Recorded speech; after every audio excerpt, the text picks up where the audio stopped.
Sebanyak 806 siswa kelas 12 SMK PGRI 3 Denpasar mengikuti uji kompetensi keahlian UKK di sekolah setempat.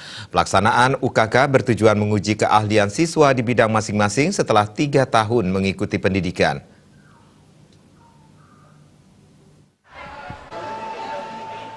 Uji kompetensi keahlian UKK SMK PGRI 3 Denpasar diikuti 806 siswa dengan rincian jurusan Tata Boga sebanyak 262 orang dan jurusan Akomodasi Perhotelan 544 orang. Kepala SMK PGRI 3 Denpasar Ineng Amadiatnyana menjelaskan, UKK yang diikuti siswa kelas 12 merupakan kewajiban dalam proses pembelajaran terakhir. Sesuai kurikulum SMK, lulusan dihasilkan siap bekerja di dunia industri, sehingga UKK ini digelar untuk menguji keahlian siswa sesuai dengan bidang atau jurusan. Selain UKK, siswa sebelum tamat juga mengikuti uji kompetensi. SMK PGRI 3 Denpasar merupakan salah satu sekolah SMK di Bali yang dipercaya sebagai lembaga sertifikasi profesi LSP, sehingga bisa menggelar uji kompetensi bagi siswa. Sekolah bisa menyertakan siswa dalam uji kompetensi, memberikan lisensi atau sertifikat keahlian yang nantinya digunakan untuk melamar pekerjaan setelah tamat baik di dalam maupun di luar negeri.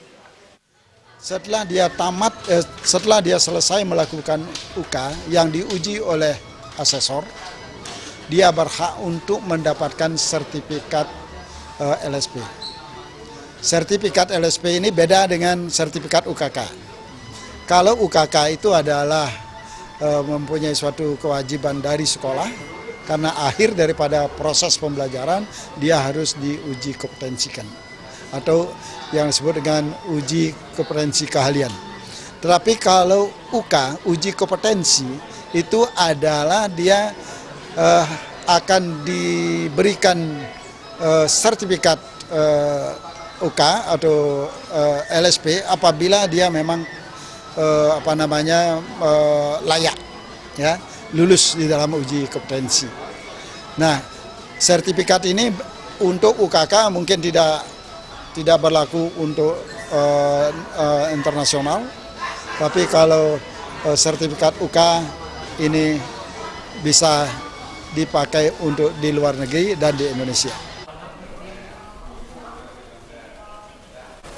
Sementara dalam UKK, sekolah mendatangkan tim penguji yang berasal dari pelaku dunia usaha dan industri. Salah satu tim penguji, Iwayan Mulyadi, menjelaskan, UKK ini menilai sejauh mana kemampuan siswa yang telah mengikuti pelajaran di sekolah maupun praktik. UKK memberikan dampak psikologis bagi siswa untuk kesiapan terjun di dunia kerja. Pelajaran di sekolah maupun apa yang mereka telah dapatkan pada waktu mereka mengikuti praktik di industri utamanya. Karena dengan penilaian ini kita dapat menilai, khususnya dari tim asesor yang bermateri kan banyak dari dunia industri, akan memberikan dampak pada mereka, khususnya secara fisiologis mereka sudah siap untuk terjun ke dunia industri. Itu pada prinsipnya kenapa diadakan uji kompetensi dan keahlian. SMK PGRI 3 Denpasar untuk ajaran baru 2019-2020 siap menerima siswa baru. Berbagai fasilitas, sarana dan prasarana pendukung telah disiapkan, seperti pembangunan gedung baru dan fasilitas penunjang lainnya. Tahun ajaran 2019-2020, jumlah daya tampung siswa tetap sekitar 800 orang. Winata Bali.